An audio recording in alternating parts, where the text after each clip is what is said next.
Praise the Lord. Greetings in the name of our Lord Jesus Christ. Today we are going to pick up from we left yesterday.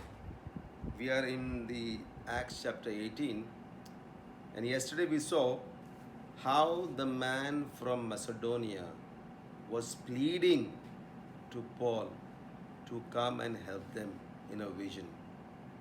So Paul came to Macedonia. We pick up from here how God is doing the work in the city of Philippi. Now it says, on a Sabbath day, we went out of the city to the riverside where prayer was customarily made. They did not have much of synagogues there because the number of Jews were less. So they were praying where? On the riverside. But they were going for prayer as it was a custom. We read further, a woman by name Lydia. This woman was a seller of purple.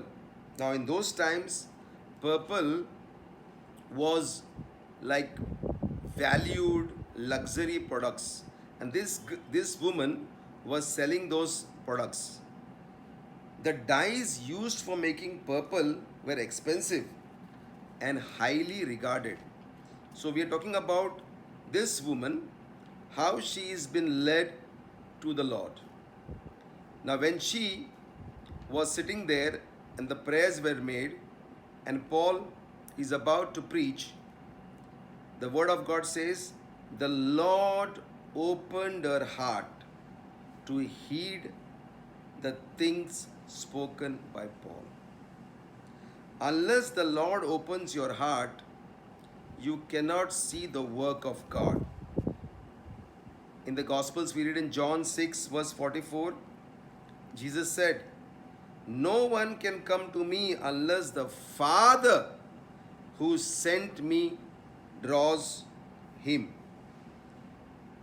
Unless the Father draws you close to Jesus, you will not go to Jesus. That's what Jesus said. God is doing his work. Furthermore, we read in James chapter 4 verse 8, draw near to God and he will draw near to you. Cleanse your hands, you sinners, and purify your hearts, you double-minded. What was James saying here? When the Lord opens your heart, you will be led in your spirit. The still small voice inside you will make you to draw to God, but you have to make the efforts to drawing to God. And when you come near to God, God comes near to you. It's a joint effort. So the Spirit of God will nudge you. The Spirit of God will tell you that you need to hear the word of God. So you need to make the need to make the efforts to draw near to God, and God will draw near to you. And when he comes near to you, what James says here, cleanse your hands, you sinners, and purify your hearts. The work of God will start working into your life. Coming back to the story of Lydia, it says, now immediately Lydia was touched and she offers hospitality. She invites them to come to her house. The word of God says here, she begged us saying, if you have judged me to be faithful to the Lord, come to my house and stay. Her heart is open to the word of God. So she opens her house to the men of God. Amen. Going back ahead to the verse, in verse 16 to 17, it says, a certain slave girl possessed with the spirit of divination bought her masters much profit. This girl, though she was demon possessed, was a source of money for her owners as a fortune teller. It actually says here, she had a spirit of Pythona. Pythona, we all know, is a certain kind of a snake. And during those times, it was associated with some god, Apollo. Similar, like today, much of what fortune tellers and psychics do is only a money making scam. And there is no doubt that it is inspired by demons. They are still today who are possessed with the spirit of divination, because demons are created beings, but they are not gods. They themselves do not have any authority. We suppose that they cannot read minds nor actually foretell the future, but they can read and predict human behavior and can attempt to steer events towards a previously predicted conclusion. So what they do? They try to predict your behavior, and what they know about something about you, they try to talk something. So they do a lot of guesswork. That's what the fortune tellers do. That's what they try to predict. Now the word of God says here, this girl followed Paul and us and cried out, saying, these men are the servants of the Most High God, who proclaim the way of salvation. See here, this demon-possessed slave girl preached for Paul, giving a demonic testimony to the divine credentials of the message.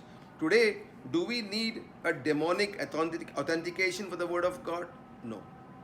Even Jesus was annoyed whenever he heard that. Same way the word of God says, but Paul greatly annoyed. Why? Because he was like Jesus, who often told to the demons to be silent, even though they told the truth about himself. We read in Matthew chapter 8, verses 28 to 34, that how the demons ask permission. He says, if you cast us out, permit us to go away into the herd of swine. And he said to them, go. So they went to the herd of swine. The demon possessed, the demons are subject to the authority of Jesus. In Mark 3, verses 11 to 12, we read, and the unclean spirits, whenever they saw him, whenever they saw whom? They saw Jesus. Whenever they saw him, fell down before him and cried out, saying, you are Son of God. But he sternly warned them that they should not make him known. So we see, we do not need a demonic recognition for publicity. That's why Paul, being annoyed, what did Paul do? He said, I command you in the name of Jesus Christ to come out of her. He commanded the demonic spirit to come out. Jesus cast out demons in his own authority because Jesus was God himself. Paul was very careful here. He used the name of Jesus to cast out the demons. He did not use his own authority, but he used the name of Jesus. The word of God says, and he came out that very hour. It means immediately. Yet Jesus mentioned one time in Matthew chapter 17 verse 21, saying some of the demons come out except by prayer and fasting. But here Paul demonstrated the mighty power of the name of Jesus. He did not acknowledge that a demonic activity could try to speak about God. That's why he cast the demon out. We know today, at the name of Jesus, every knee shall bow and every tongue shall confess that Jesus Christ is Lord. Every sickness is just a name, but we have a name which is above every other name. Every situation, every circumstances is just a name. We can command those situations to change by the mighty name of Jesus. We know at the mighty name of Jesus, every weakness, every sickness shall fall down. Everything has to bow down at the mighty name of Jesus. Today, we are privileged that Jesus Christ lives in us. When we believe in Him, we have the same authority, we have the same power to cast out serpents and demons out. We can trample down snakes and serpents under the power of the Holy Spirit. Today, we have a name which is above every other name. So do not be afraid. God is with you. Shall we pray now? Heavenly Father, we come to you in the mighty name of Jesus. Lord God Almighty, as Paul used your name, as the word of God says, in your name, he said, at the name of Jesus Christ of Nazareth, come out. And the spirit of divination, the demons inside her, came out the same moment. Today we have the same authority in the name of Jesus. We have that powerful name, Jesus. And at that name, every situation has to bow down. Because God put authority into that name, Jesus. Sickness has got no authority. Any virus has got no authority under that name. When we speak the name of Jesus, it has to leave.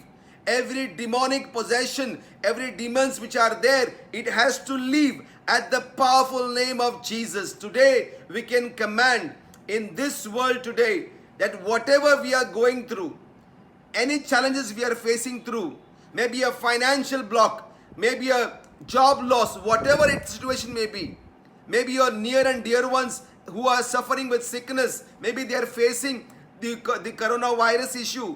But today we declare in the mighty name of Jesus, at the name of Jesus, whoever are possessed or whoever are in the sickness, right now we claim in the name of Jesus them to be healed. Right now, by the mighty name of Jesus. We speak only that name of Jesus. And right now, we cast out every bad spell in our life out from our life.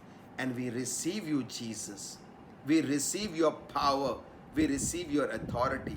And we walk into your anointing. We thank you, Holy Spirit of God, that you make things work for us. For it's not by our might, not by our power, but by the Spirit of the Lord. In Jesus' name we pray and ask. Amen and amen. Be blessed and stay safe. Thank you for watching, and please subscribe to our YouTube channel, Ravi International Ministries.